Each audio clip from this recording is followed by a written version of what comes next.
Ayan guys, ngayon ay nandito tayo ngayon sa ating mini farm. Tayo ay nagtanim ng kalamansi. Yun. Nag-check lang ako ng ating mga pananim kasi alas isang linggo ako hindi nakauwi. Ito. Tanim ko naman ay ano lang yan. Ilang puno lang yan, nasa mga 30 plus, 39.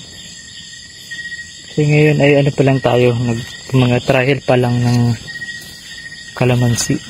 Kaya tingnan natin kung hopefully yung aking mga tinanim ay mapaganda natin ng maayos. Pero kung ano yun, puro ano yun dito. Yung taniman kasi namin, yung aming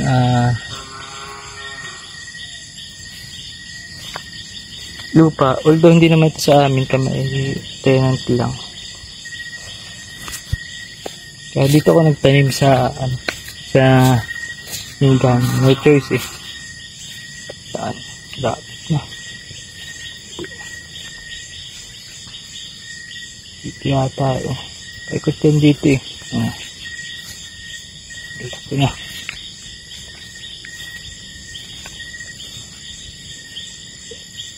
Ito nang nabili ko, ito yung ano ay medium. Kaya hindi siya, kaya kung mapansin nyo medyo maliit siya, pero maganda naman yung tubo dito. Medyo na lagu-lago na siya. Baka sa mga susunod ay may bunga na marami, laki-laki na. Hopefully by June mapakinabangan ko na ito.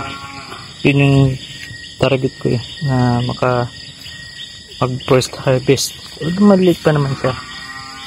Palagay ko enough ngayon para mapapunga natin siya. Dito pa.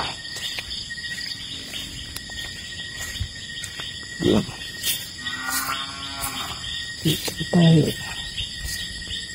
Ito yung bagong tanim ko. Yung kakatanim ko lang mga last siguro 10 days bago na ata ito, simula nung tinanim ko. So, may mga bulaklak na siyang sumisibol. Papapansin mo, maganda ito. Yun lang, puro ano na yung dito. Yan. Maganda naman yung pagsibol niya. Ito yung ating tinanim dito. Puro pagka.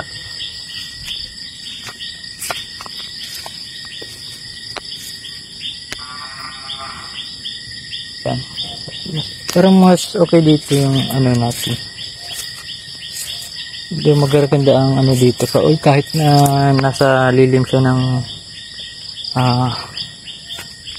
nyug. Dito. Ito may bunga pa.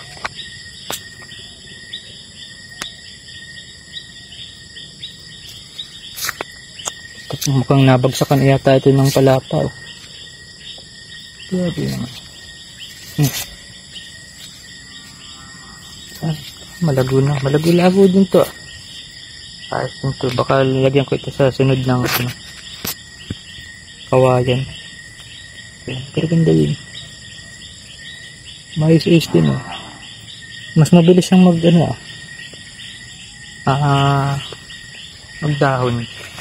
Yan, kailangan lang maalagaan ko ito ng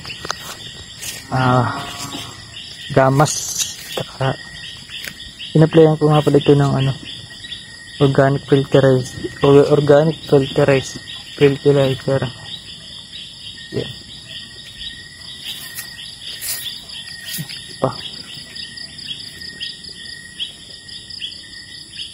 Parang okay yung dito, halaman dito.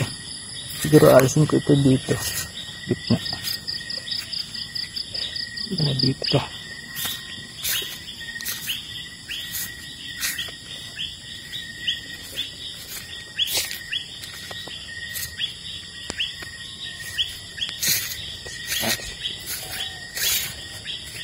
Yung mga bungo. Ito na, sumibol yung kanyang bulaklak. Kaya sana magtuloy-tuloy ito. Alagaan niya sa gamas. Ito. Ayos din.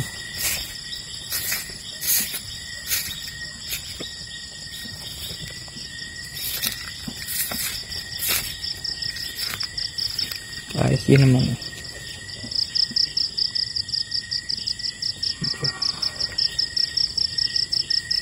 Ito ay mga 10 days na natin nakatanim. Kaya makikita natin kung ano magiging progress nito sa mga susunod na weeks or months. So ayun lang, ang tabayanan niyo ang ating vlog sa kalamansi. Time to time mag-update tayo. Ito yung kalamansi journey.